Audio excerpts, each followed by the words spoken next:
The addition of a Super Bowl ring to Matthew Stafford's resume has begged plenty of questions. One of them being whether he is worthy of Hall of Fame status. Matt, I have a very simple question for you. Would you like to play a game with me? Absolutely. Let's do it, man. We're going to call it the Hall of Fame game. Give me a thumbs up or a thumbs down on whether you think this list of quarterbacks is Hall of Fame worthy. Let's start with a controversial name on this topic, Eli Manning. Gotta go thumbs up. I mean, I think he's very much on the edge, but if you look at his stats and you look at how people talk about him when they talk about the Hall of Fame, this is a guy that has two extremely memorable Super Bowl wins, one of them against arguably one of the greatest teams of all time in that 17-0 Patriots team. And so you look at that, you look at how he was able to win, you look at the 4 Pro Bowls he has to his name and the 2 Super Bowl MVPs, and the fact that, you know, as of right now, that could change, but right now he is top 10 in both passing yards and passing touchdowns. There's definitely an argument to be made that Eli Manning could be in the Hall of Fame at some point. There's certainly a case for it, and I don't hate people for saying that that's the case, but this is where I'm at with it. I mean, obviously Eli Manning's postseason success speaks for itself, but we have to remember this is a career 500 quarterback. Yep. His record as a starter in the NFL is 117 and 117. He's had 3 seasons in the NFL with 20-plus interceptions, and this is the thing I'm going to go probably to throughout this video. He's never been named to an All-Pro team. Yeah. And what does that say? That Eli Manning has never really been thought about as a top 5 quarterback. It's hard for me to look at you as a Hall of Fame caliber player if you haven't been a top 5 at your position, you know, throughout your career. And Eli Manning, despite the playoff success, the Super Bowl rings, the moments that we remember, I don't think he's Hall of Fame worthy, but let's keep it moving. How about Matt Ryan? Well, right away, to go off of your own criteria, Matt Ryan does have a first-team All-Pro nod back in 2016, same year that he won MVP.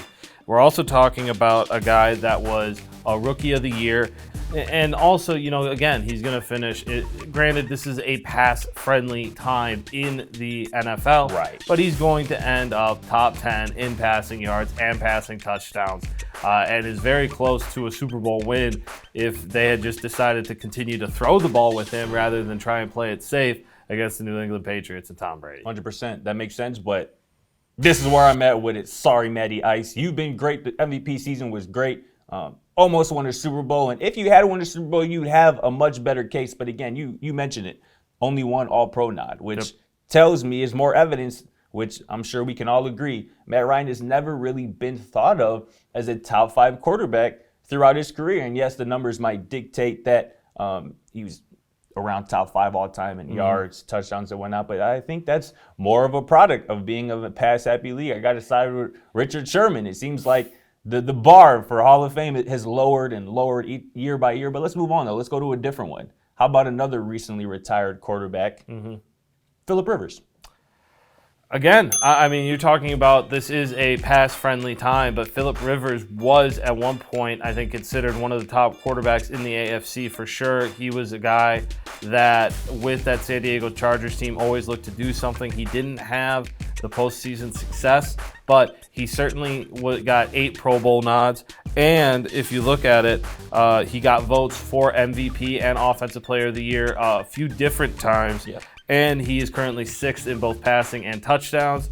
Again, pass-friendly league, but Philip Rivers has never been doubted as a capable quarterback. No, he hasn't, but he will be doubted as a Hall of Fame quarterback, because this is where I'm at with it. Again, the numbers speak for themselves, and it kind of is more of a result of playing 10-plus years. Playing 10-plus years being a starting quarterback in the NFL shouldn't be an automatic invitation into the Hall of Fame. And again, you have to mention, he's never been an All-Pro. This man, Philip Rivers, played with prime LaDainian Tomlinson. Prime LaDainian Tomlinson, one of the most talented running backs to ever play. He's been on talented teams, never snipped a Super Bowl.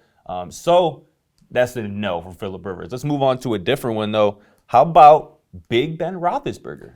This is the one I'm most confident in, because although he does not have the All-Pro nod that you've been looking for, I don't think anyone would disagree that Ben Roethlisberger at certain times has been considered one of the top quarterbacks in the NFL. He has been able to be a dynamic quarterback for the Pittsburgh Steelers and a capable quarterback for many years. 2 Super Bowl wins, including 1 his rookie year.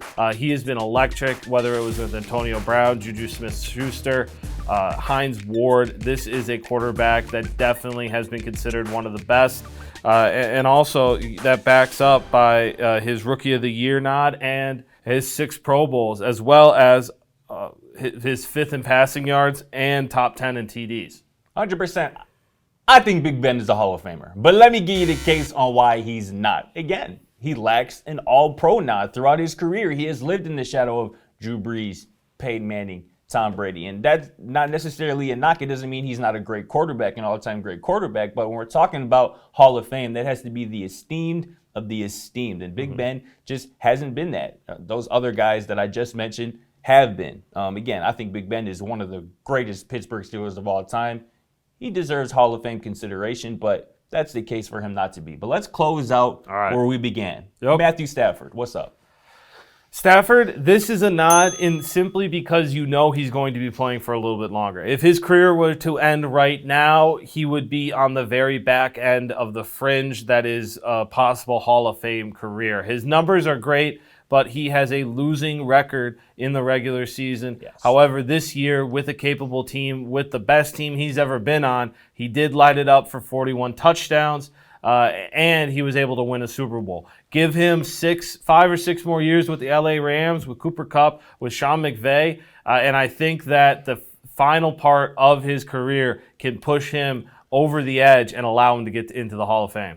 Yeah, Matthew Stafford might end up being a Hall of Famer, but right now, he's definitely not. I mean, obviously, he just he's been to 1 Pro Bowl. He's never been named to an all-pro team, which, although he might after this season, but just 1 Pro Bowl after all those years in Detroit. And yes, it was the Detroit Lions, but he was also throwing to Calvin Johnson, one of the most talented wide receivers in the NFL history.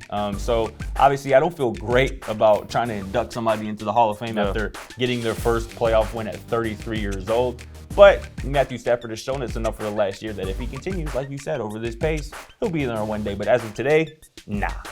But that's going to do it for us. A simple question. Catch us on next week's episode. For Scott Procter and my guy Matt Morris, we'll catch you next time.